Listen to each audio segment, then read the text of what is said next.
Hi friends, welcome to my kitchen. I'm here to share with you today the story behind the song for the song Love Says. This song is born from a place that was a very tender journey that the Lord began walking us through in 2011. In this time frame, the Lord called us into special needs adoptions. Let me tell you, we were the most unlikely candidates for this. It was nowhere on our radar. We thought our family was complete, and we knew that there was just no financial possibility for us to do this on our own. But we said yes, and step by step, the Lord provided everything that we needed.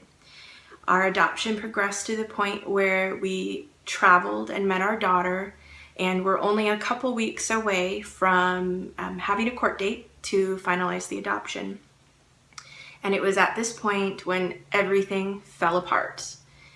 Her country banned adoptions from American parents, and our adoption was basically ended in that moment. This was a hard place to be.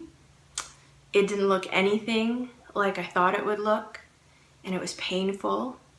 And there was lots of questions. Lord, why would you call us into something and have it turn out like this and have no resolution? And we were in this place for several years.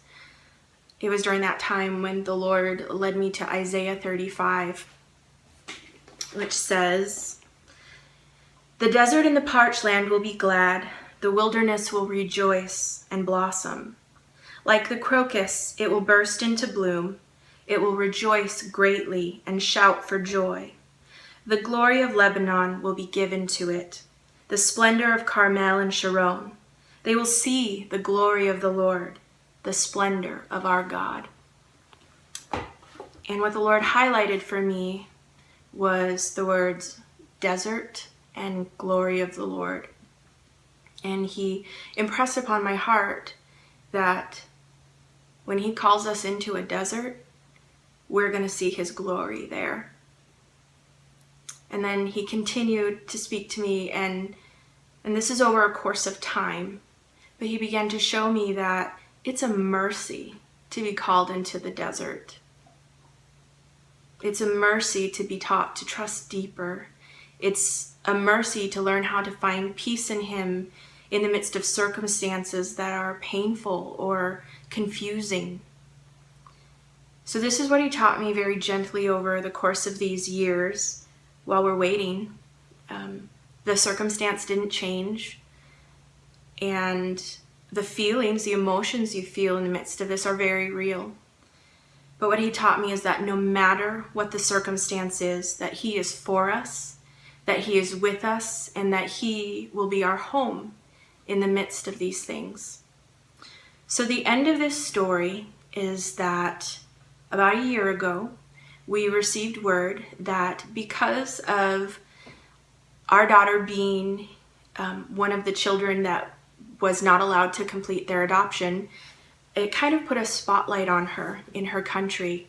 And because of that, the Lord used that to help her be adopted in her own country.